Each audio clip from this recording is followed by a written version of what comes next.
প্রথমেই সবাইকে পহেলা বৈশাখের অনেক অনেক শুভেচ্ছা। পহেলা বৈশাখ উপলক্ষে ছিল নিজের জন্য ছোট্ট আয়োজন, পোলাও ভাত, চিংড়ি মাছ এবং সিজনাল পছন্দের ফল তরমুজ। আমি আর আমার বান্ধবী গিয়েছিলাম চারুকলায়। যাওয়ার পথে টিএসসি থেকে চারুকলা অবধি ছিল ভীষণ ভিড়। আমি যে চারুকলা অবধি আসতে পারছি এটাই অনেক। মাঝে মাঝে মনে হচ্ছিল এইবার আমি বুঝি পদদলিত হয়ে যাই। বাইরে যেমন ভিড় ছিল, চারুকলার ভিতরেও ছিল অনেক মানুষ এবং তার জন্য প্রচন্ড গরমও ছিল। আমি রীতিমতো ঘামছিলাম। এই সেই সারা দেশে ভাইরাল অবয়বটা। আমরা চারুকলার পিছনে যাচ্ছিলাম, কিছু একটু খেতে হবে। চারুকলার পিছনে এসে সত্যি মনে হচ্ছিল না যে এটা গরমকাল। বিশ্বাস করেন, এই জায়গাটা এত ঠান্ডা, এত ঠান্ডা।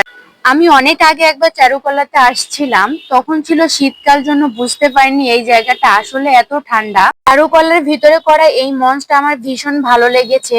ইউনিক ছিল, যদিও ওদের সবকিছুই ইউনিক ছিল। বিভিন্ন রকমের চরকি ছিল এই মঞ্চে। এখান থেকে একটা চরকি নিয়ে অনেক রকমের ছবি তুলছিলাম।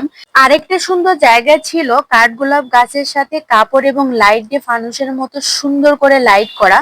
দিনের বেলা এত ভালো না দেখালেও সন্ধ্যার সময় লাইট গুলো ভীষণই সুন্দর লাগছিল। বছরের প্রথম দিনটা আমার জন্য সুন্দরই ছিল।